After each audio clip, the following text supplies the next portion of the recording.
PTI जिंदाबाद, नून league जिंदाबाद, Pakistan people party जिंदाबाद।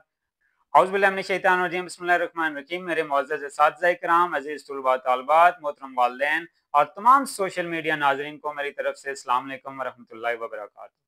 नाज़रीन, आज का वीडियो पैगाम शुरू करने से पहले मैं पेश की माज़रत चाहता हूँ कि हो सकता है कि आज के इस पैगाम में किसी का दिल दुखे, किसी की दिल आज़ारी हो, तो मुझे माफ़ कर दीजिएगा। वीडियो पैगाम स्टार्ट करने से पहले एक नारा लगाता हूँ, पीटीआई जिंदाबाद, नून लीग जिंदाबाद, पाकिस्तान पीपल पार्टी जिंदाबाद, जमात इस्लामी जिंदाबाद, जेयूआई जिंदाबाद। मेरे इस नारे के बाद हो सकता है कि बहुत सारे लोग या बहुत सारे सियासी पार्टीज जो हैं वो कहें कि ये एक किस्म का लोटा है, हर पार्टी का नारा लगा रहा है। तो इस नारे के पीछे एक लॉजिक है, वो आपसे बात करना चाहता हूँ। और वो लॉजिक क्या है? ये तमाम की तमाम पार्टी जिंदाबाद, लेकिन इनसे पहले पाक सरजमीन जिंदाबाद और पाक फौज जिंदाबाद। क्योंकि ये वो सरजमीन है जिस पे मैं और आप आज सुख का सांस ले रहे हैं, और इसके पीछे हमारी सरहदों की हिफाजत करने वाली वो पाक फौज, पाकिस्तान एयरफोर्स जिंदाबाद, पाकिस्तान नेवी जिंदाबाद, पाकिस्तान आर्मी जिंदाबाद। नाज़रीन, हमारी फोर्सेस हैं तो हम हैं। अब जितनी भी सियासी पार्टीज हैं वो बाद में, ये सरजमीन पहले। क्योंकि पाकिस्तान होगा तो सियासत होगी, पाकिस्तान नहीं होगा ना मैं रहूंगा ना आप रहेंगे ना ये सियासी पार्टीज रहेंगे। तो इसलिए पाक फौज ने रिसेंटली, आप देख लें, 5 मई से लेकर 10 मई तक हर तरफ हलचल थी, जंग का समा था। और मैं और आप इन 4-5 दिनों में भरपूर सोशल मीडिया पे थे, और हमें इस बात की फिक्र नहीं थी कि कहाँ क्या हो रहा है, कहाँ कितने हमारे जवान शहीद हो रहे हैं, कहाँ कितने हमारे मासूम सिविलियन शहीद हो रहे हैं, कितने हमारे घरों को तबाह किया जा रहा है, हमारी प्रॉपर्टी को तबाह किया जा रहा है। हमें इस बात की कोई फिक्र नहीं थी। अब मैं और आप भरपूर सोशल मीडिया को टाइम दे रहे थे। तो नाज़रीन, ये किस वजह से था? क्योंकि हमारी सरहदों की हिफाजत करने वाली हमारी आर्मी, हमारी फोर्सेस, चाहे वो एयरफोर्स हो, चाहे वो नेवी हो, वो सारे के सारे लोग 24 घंटे अलर्ट थे। वो सारे के सारे लोग मेरी और आपकी हिफाजत करने के लिए अलर्ट थे, तभी हम लोग सुख का सांस ले रहे थे। और हमारा ये जो पाक आर्मी का ऑपरेशन जो कामयाब हुआ, जिसको बनियान अल मरसूस का नाम दे दिया गया, यानी कुरान पाक से ये लफ्ज उठाया गया, और इसका क्रेडिट किसको जाता है? हमारे आर्मी चीफ को जाता है, जनरल आसिम मनीर साहब को जाता है।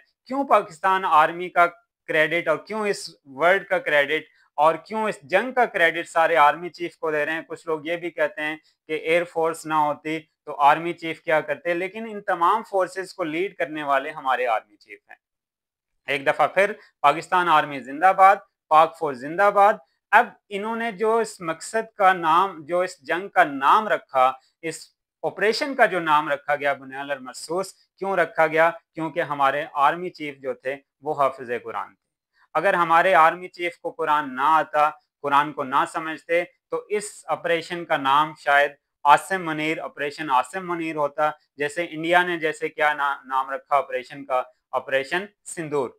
तो हम ऑपरेशन 2025 नाम रखते, ऑपरेशन आसिम मुनीर नाम रखते, ऑपरेशन कोई और नाम रखते, लेकिन इस ऑपरेशन का नाम बनियान अल मरसूस रखा गया। इसके लिए आर्मी चीफ को खराज तहसीन पेश करता हूँ, और आप और मैं, हम सब मिलकर पाक आर्मी को ट्राइब्यूट पेश करते हैं।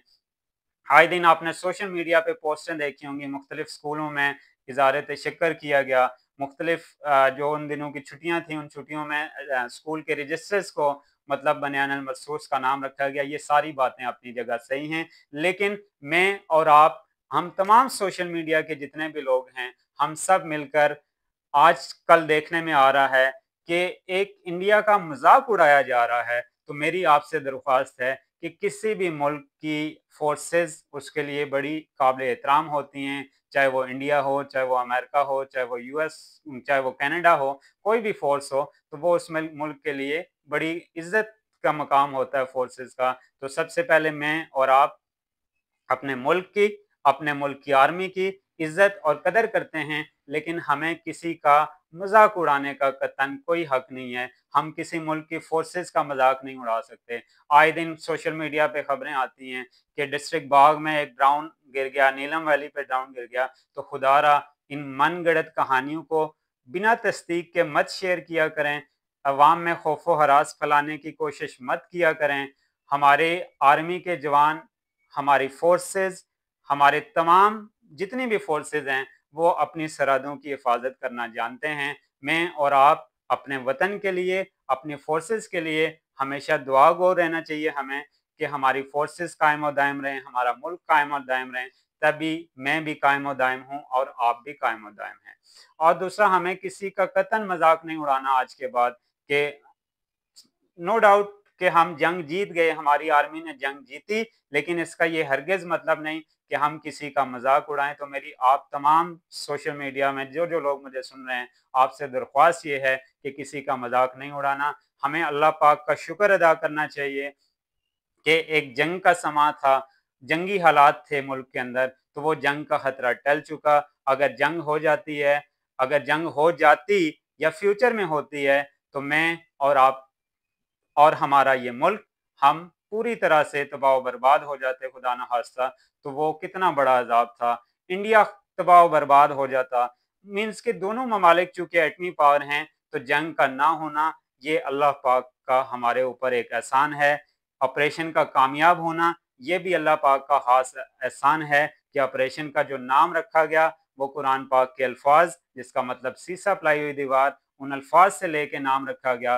फिर जंग के आगाज के लिए जो वक्त चुना गया वो भी शरीयत के मुताबिक हमारे नबी हजरत मोहम्मद सल्लल्लाहु अलैहि वसल्लम की सुन्नत के मुताबिक उस मौका पर, उस वक्त पर इन्होंने जंग का आगाज किया, तो अल्लाह ताला ने हमें कामयाब किया। उम्मीद ये करता हूँ कि मैं और आप सोशल मीडिया पर किसी भी मुल्क का मजाक नहीं उड़ाएंगे, किसी का भी किसी पर्सनल देखें, किसी एक आदमी का भी मजाक उड़ाना बुरी बात है, तो हम क्यों किसी मुल्क की आर्मी का या किसी का भी मजाक उड़ाएं।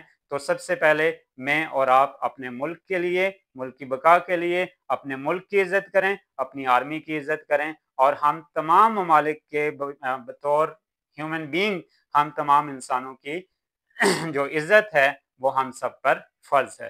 तो उम्मीद करता हूँ आज का पैगाम मेरे लिए और आपके लिए और इस मुल्क के लिए अल्लाह पाक इसको बाइस से इज्जत बनाए। अल्लाह पाक हम सब के वालिदैन की बख्शिश फरमाए। अल्लाह पाक हमारे मुल्क को सलामत रखे। अल्लाह पाक हमारे मुल्क के मुआफिजों को सलामत रखे। और जो जो शोहदा कराम और जो जो सिविलियन इस जंग के दौरान शहीद हुए, अल्लाह पाक उन तमाम लोगों की बख्शिश फरमाए, मगफरत फरमाए। Thank you very much.